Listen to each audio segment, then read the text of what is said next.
Ciao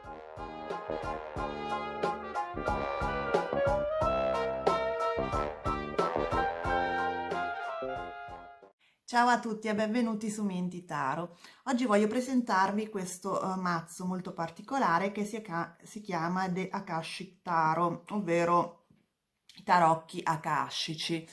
Ha il nome di tarocchi nel titolo perché si richiama in parte alla struttura del mazzo dei tarocchi, anche se in realtà ci sono parecchie differenze. È un mazzo particolare perché ci permette di connetterci con i registri akashici, ovvero quel campo di energia che contiene la saggezza dell'universo e anche includendo appunto informazioni che sono relative alla nostra anima e alle sue esperienze evolutive.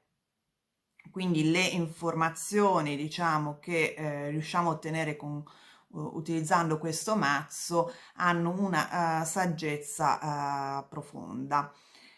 Viene con questa scatola, questo cofanetto molto bello, devo dire. È un mazzo di 62 carte e viene accompagnato da un libro. Le autrici sono Sharon Ann Klinger e Sandra Ann Taylor. E questo è il libro di accompagnamento. È molto ben fatto, molto spesso, perché appunto descrive tutte le carte. Io ho trovato soltanto una versione in inglese, quindi non sono sicura che ci sia in italiano. Il libro è interessante perché appunto contiene la descrizione di ogni carta, però all'inizio ci sono appunto delle pagine che parlano appunto dei registri akashici, cosa sono, cosa non sono, poi come aprire, come si dice in gergo, i registri akashici attraverso questo mazzo. Poi la storia dei tarocchi in generale, la divisione in minori e maggiori, arcani minori e maggiori, poi i diversi semi, la struttura diciamo di questo mazzo, come utilizzare le figure in questo mazzo, come leggere le carte e addirittura anche come che tipo, come diciamo formulare le domande, come fare una lettura con questo mazzo. Poi ci sono delle stese, una da una, 3 carte, la piramide, questa addirittura si chiama Life Path, cioè cammino evolutivo della nostra vita, che ha ben 18 carte. La ruota della vita, che ha 12 carte, quindi insomma ci sono varie stese. E poi c'è la descrizione delle carte. Vedete che per ogni carta c'è una piccola foto in bianco e nero, la spiegazione al diritto e al rovescio, quindi si può leggere anche al rovescio, e poi per ogni carta c'è una piccola meditazione o spunto, suggerimento di domande da fare con una meditazione per connettersi in maniera ancora più profonda con le carte, soprattutto se vengono delle carte particolari che capiamo poco, comunque ci incuriosiscono di più, per avere ulteriori messaggi attraverso la meditazione. Ci sono appunto dei suggerimenti di meditazione da fare con queste carte. Questo per tutte le carte, anche gli arcani minori. Sono tante pagine, 221, includendo appunto informazioni sulle autrici, e il libro è parecchio ben fatto. E adesso vi mostro le carte. Sono parecchio grandi, molto larghe, hanno diciamo la taglia un po' di oracoli più che di tarocchi, più o meno sono così, tipo 10 centimetri o meglio 8 centimetri lunghe e 5-6 centimetri larghe, non lo so, io, sono molto belle, il dietro è questo bellissimo verde e oro, sono molto spesse, il che mi piace particolarmente perché dà proprio un senso di, come dire, di solennità. Così intuitivamente mi viene in mente questa parola perché appunto dà l'idea che sia un oggetto particolarmente ricco anche a livello tattile, diciamo. E adesso ve le mostro una per una. Metto qui la scatola. Iniziamo con gli arcani maggiori. Gli arcani maggiori sono distinti da questo numero in cima e da questa cornice dorata e oro. Per esempio questo si chiama l'oracolo di Delfi. Vedete che per ogni carta c'è una scena e nel libro trovate la spiegazione in dettaglio per la descrizione proprio della carta, di quello che vuol dire. Questo è il numero 2, mi sembra ci siano come nei tarocchi 22 arcani maggiori.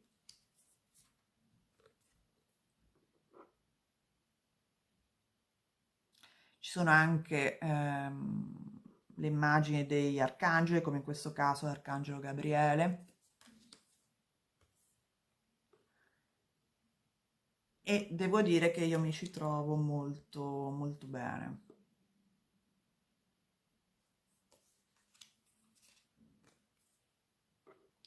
L'ho comprato credo in Amazon anche questo.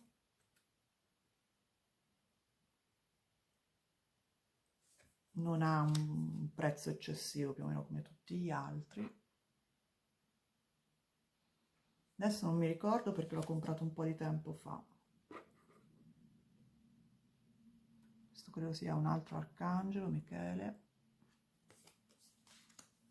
E appunto si possono leggere sia al diritto che al rovescio, se volete, se no potete farlo anche solo al diritto. E le interpretate come fossero appunto come siete abituati a fare con i tarocchi, cioè per ogni posizione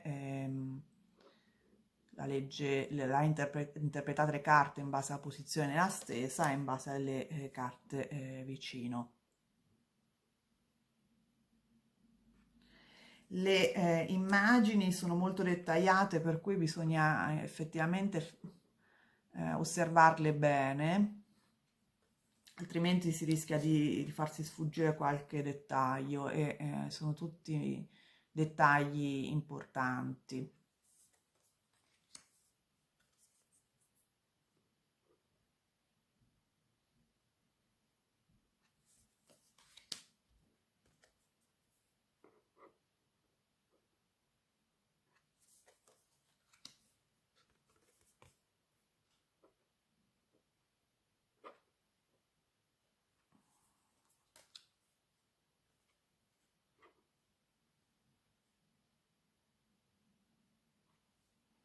Questo è la saggezza e la mente e la volontà.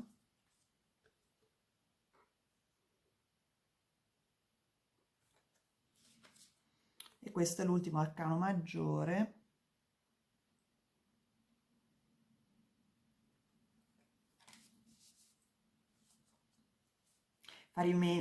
Ci sono riferimenti anche biblici. Poi abbiamo la prima carta del seme delle chiavi, che corrisponde un po' ai denari nei tarocchi. Questo è l'asso, il numero 1 delle chiavi, 2, e vedrete che ci sono 8 carte numerate per ogni seme. Ci sono 4 semi, oltre agli arcani maggiori, 4 semi e arcani minori, numerate da 1 a 8.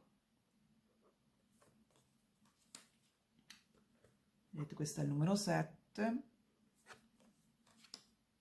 E poi abbiamo il numero 8 e poi si salta direttamente alla regina e al re per ogni seme. Quindi ci sono 10 carte per seme.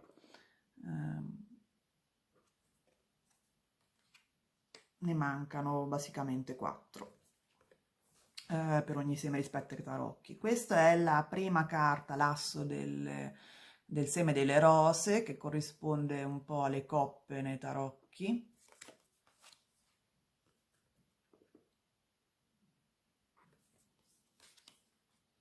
Anche nel caso degli arcani minori vedete che i disegni sono molto dettagliati.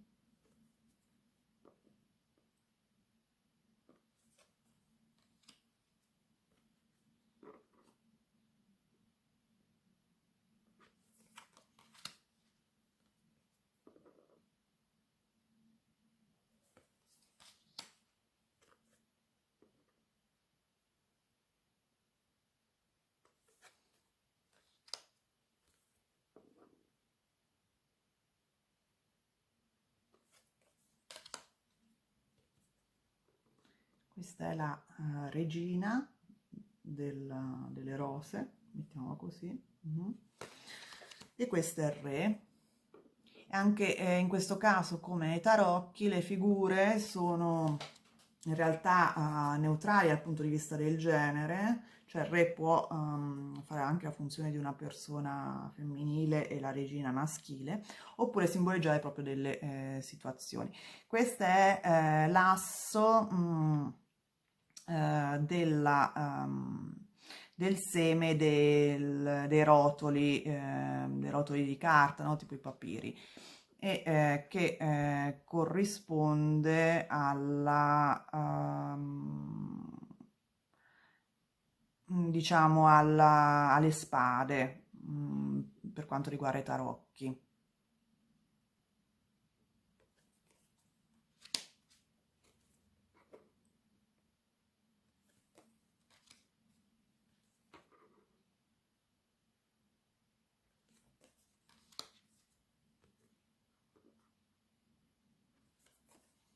Però ecco, volevo sottolineare che in realtà c'è poca corrispondenza fra i significati dei tarocchi originari e questo mazzo.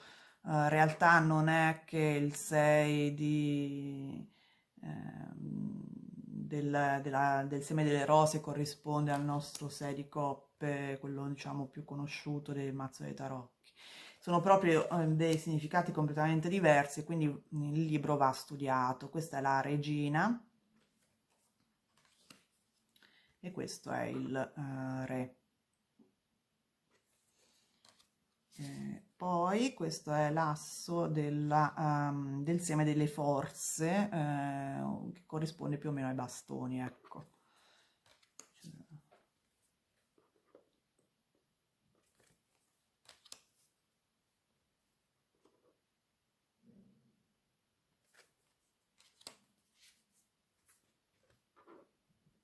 Quindi lo chiamano tarocchi, chiamano questo mazzo tarocchi per diciamo, far capire un po' che è strutturato più o meno in arcani maggiori e minori, con 4 semi, però ecco, questa è una carta interessante, queste sono due carte interessanti perché volendo permettono di anche considerare le tempistiche. Qui abbiamo la primavera-autunno e questa è estate-inverno, poi in base a come se vengono rovesciate o meno si può capire più o meno la tempistica. E dicevo appunto che vanno studiate perché sono completamente diversi i significati rispetto ai tarocchi, quindi un mazzo a parte.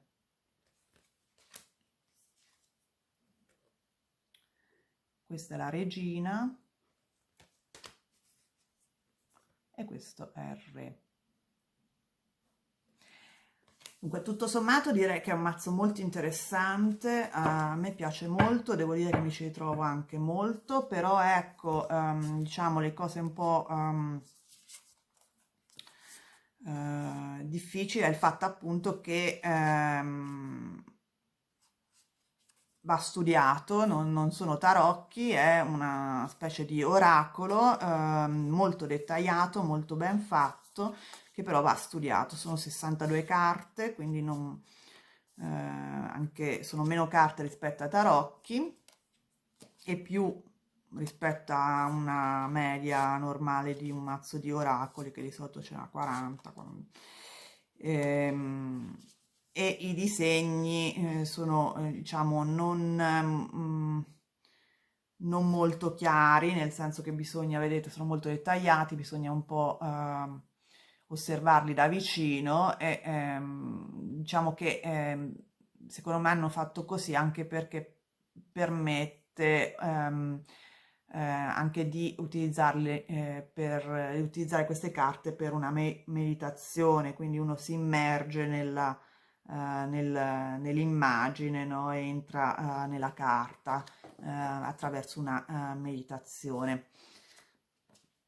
Bene, spero che vi piaccia, fatemi sapere se intendete comprarlo e se lo avete fatto come vi trovate.